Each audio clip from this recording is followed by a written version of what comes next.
قراراتي واختياراتي مسؤوليتي أنا لوحدي.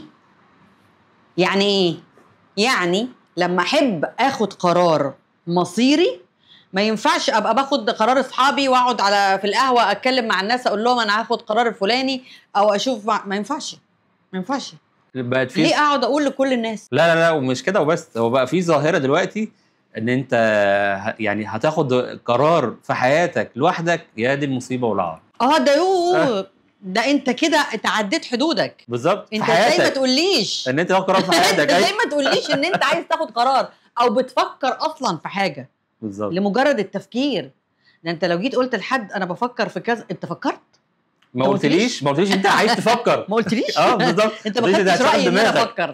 بقت في حاله من الهيمنه والسيطره، ان كله عايز يسيطر على كله.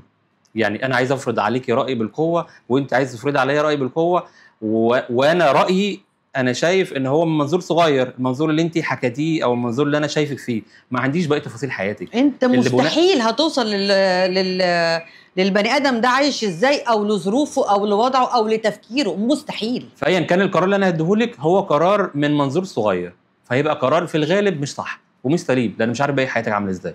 البني ادم دايما بيستشير، يعني ممكن تستشير حد اكبر منك، ممكن بالظبط ممكن بس في ظروف معينه ما ينفعش تستشير فيها حد، لان انت بس اللي ينفع تاخد فيها القرار، لانه القرار هيجي عليك وعلى اللي حواليك. فطالما جاي عليك، خصوصا لو في ولاد مثلا، لو في عيله، لو في القرار لازم يبقى بتاعك لوحدك مش بتاع حد تاني. وانا مش ضد ان انت تاخد اراء او تفهم وجهه نظر من ده وتجمع وجمع وجمع، لكن ما بقاش وجهه النظر اللي قدامك تبقى هي الفرض، او صاحبها يبقى عايزه هي الفرض عليه، لان في النهايه نجحت هيبقى نجاح شخصي لنفسك، وفشلت هيبقى الفشل لنفسك. بالظبط. لا انت هتعديه على الفشل، ولا هتيجي تمدحيه في النجاح، هو في الاخر لنفسك، لان هو ادالك القرار من منظور صغير انت بتبني عليه حاجه كبيره.